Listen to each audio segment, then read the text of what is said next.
Oke.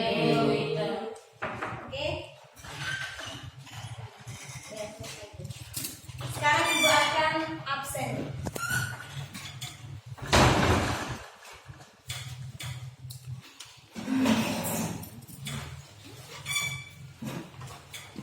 Yasinta Mare,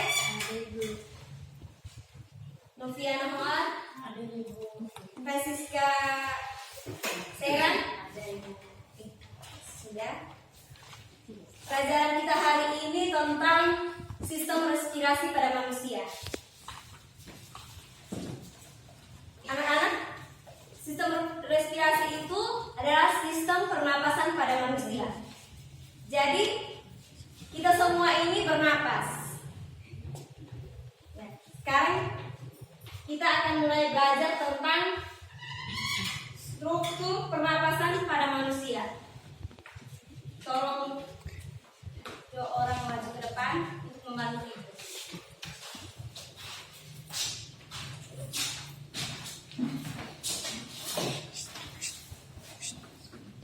Oke, baik, tolong perhatikan ke depan.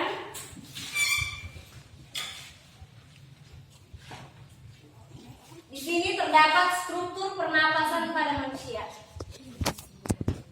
Struktur pernapasan pada manusia itu terdapat hidung, tekak atau faring, pangkal tenggorokan atau laring, kemudian batang tenggorokan atau trakea, cabang batang tenggorokan, dan kembali ke paru-paru.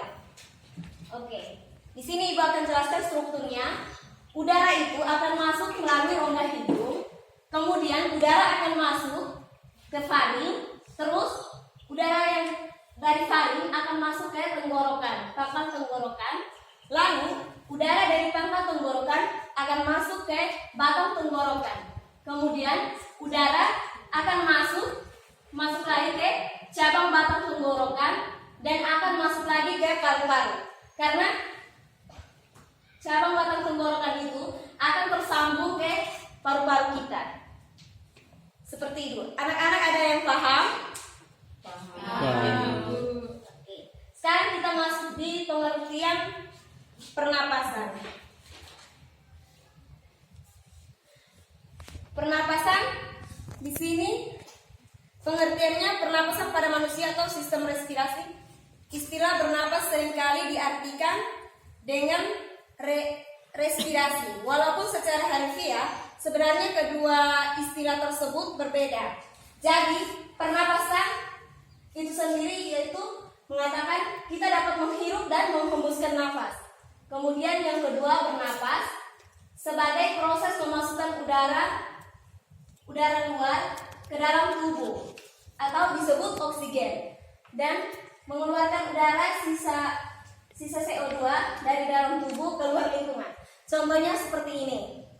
Anak-anak tolong perhatikan ke depan. Iya, Ibu. Ya. Udara pernapasan yang kita hirup itu dinamakan oksigen. Nah, udara yang kita hirup itu kita menarik napas sehingga kita menghirup udara yang dari luar lingkungan ke dalam tubuh kita.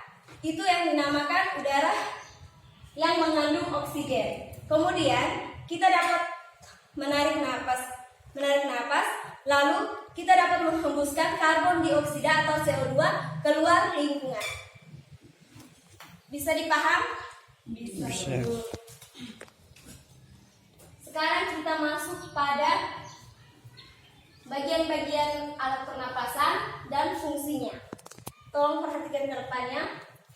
Yang pertama adalah hidung. Di bagian-bagian hidung ini terdapat tulang hidung, serabut saraf atau pembau olfaktori, serabut saraf ke otak, salia saraf pembau dan lendir.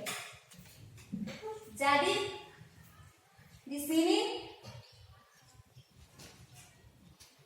hidung terdapat rambut-rambut halus. Siapa yang tahu bulu rambut halus yang ada di hidung kita itu berfungsi untuk apa? Siapa yang tahu? Oke. Pintar. Mari kita beri aplaus kepada Nama siapa anak Nita? Oh, anak Nita. Mari kita beri aplaus kepada anak Nita. Oke, terima kasih anak Nita. Oke, di sini saya akan menjelaskan. Udara yang masuk melalui rongga hidung akan disaring oleh bulu-bulu rambut yang terdapat di hidung kita, sehingga udara yang masuk itu yang mengandung kotoran akan tertinggal. Kemudian udara yang telah disaring akan dimasukkan lagi ke dalam tekak atau faring. Kemudian udara tersebut akan dihantarkan ke pangkal tenggorokan atau lari. Ya, di tekak dan faring atau pangkal tenggorokan ini terdapat pita suara. Apabila udara yang masuk melalui pita suara, maka kita akan menghasilkan suara, sehingga kita bisa berbicara, bernapas, bernyanyi seperti itu. Paham? Paham. Oke. Ada juga di sini terdapat epiglotis. Di bagian sini juga di faring dan laring juga terdapat epiglotis. Apabila kita melakukan proses pernapasan, maka epiglotis yang ada di sistem pencernaan kita akan tertutup. Terus ini saat kita melakukan proses pencernaan, maka epiglotis akan menutup sistem pernapasan. Kalau makanan yang kita makan, kalau epiglotis kita terbuka di sistem pernapasan, maka makanan yang masuk dalam sistem saluran pernapasan, maka makanan tersebut akan tersendat, sehingga makanan yang kita makan itu kita akan muntah keluar seperti tersendat. Biasanya adik-adik merasakan? Pernah. Oh iya, baik, seperti itu. Sekarang di hidung itu terdapat sel olfaktori. Sel olfaktori itu berfungsi sebagai pembau. Sel olfaktori ini terdapat meliaran rasa yang bisa mencium bau-bauan. Contohnya adik-adik bisa merasakan bau apa saja, seperti bau parfum, kemudian bau makanan yang lezat. Terus banyak sekali bau-bauan kita rasa. Pasti adik-adik pernah merasakan kalau hidung kita itu terdapat sel olfaktori yang mempengaruhi kita untuk bisa mencium rasa bau, aroma seperti itu. Sudah paham sampai di sini? Sudah. Oke. Di sini ada trakea. Trakea ini terdiri atas cincin-cincin hialin yang membentuk agar trakea selalu membuka. Nah, di sini siapa yang mau maju ke depan? Cincin-cincin hialin itu terletak di mana? Siapa yang berani? Ayo maju. Sini ada gambar di sini. Tunjukkan kepada teman-teman yang lain. Siapa yang bisa? Tidak bisa, oke. Ini yang dinamakan trakea. Yang di sini, yang ini terdapat cincin-cincin hialin yang bisa menyambung menjadi satu, sehingga di sini trakea ini tersambung ke seperti ini.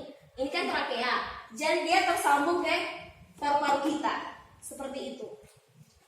Sehingga udara yang masuk melalui rongga hidung, faring, pangkal tenggorokan, cabang batang tenggorokan, paru-paru, karena dia menjadi satu itu karena adanya trakea seperti itu. Jadi bronkus kita ini bronkus ini terdiri dari dua. Perhatikan ke depan. Bronkus ini terdiri dari dua, dibagi menjadi dua. Jadi bronkus ini akan bercabang ke dalam paru-paru kita seperti ini. Ini cabang-cabang bronkus.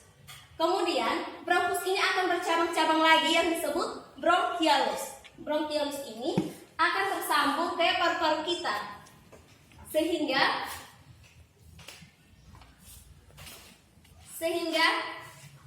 bronchiolus ini akan diteruskan ke alveolus.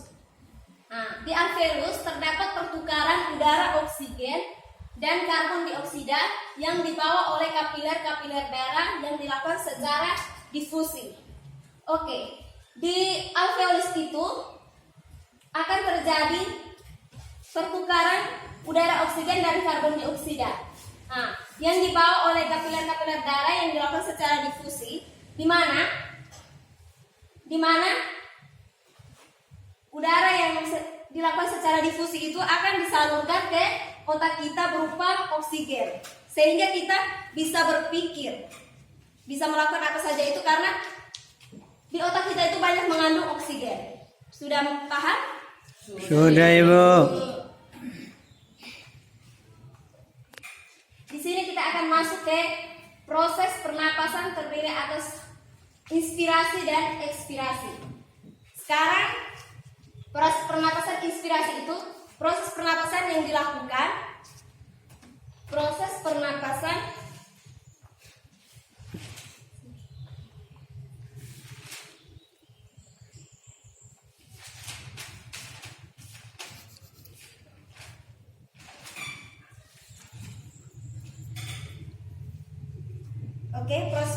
yang terjadi yaitu pemasukan udara dari luar lingkungan ke dalam tubuh kita. Contohnya kita sekarang semua bangun, kita melakukan praktek. Semuanya bangun, kita menghirup udara. Contohnya di pagi hari kita dapat menghirup udara segar, yaitu disebut proses inspirasi. Ayo silakan 1, 2, 3. Nah, itulah maksudnya kita inspirasi itu kan menghirup udara dari luar lingkungan ke dalam tubuh kita. Kemudian ekspirasi baru kita mengeluarkan udara dari dalam tubuh kita ke luar lingkungan. Jadi kita menghirup udara dari luar lingkungan untuk masuk ke dalam tubuh kita.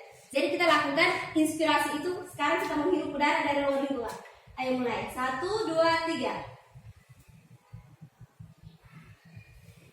Nah, itu yang dinamakan proses inspirasi. Sekarang kita mulai lagi dengan proses ekspirasi.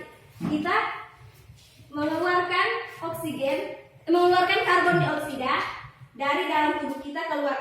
Kita menarik nafas, kemudian kita hembuskan. 1, 2, 3. Seperti itu. Terima kasih untuk anak-anak.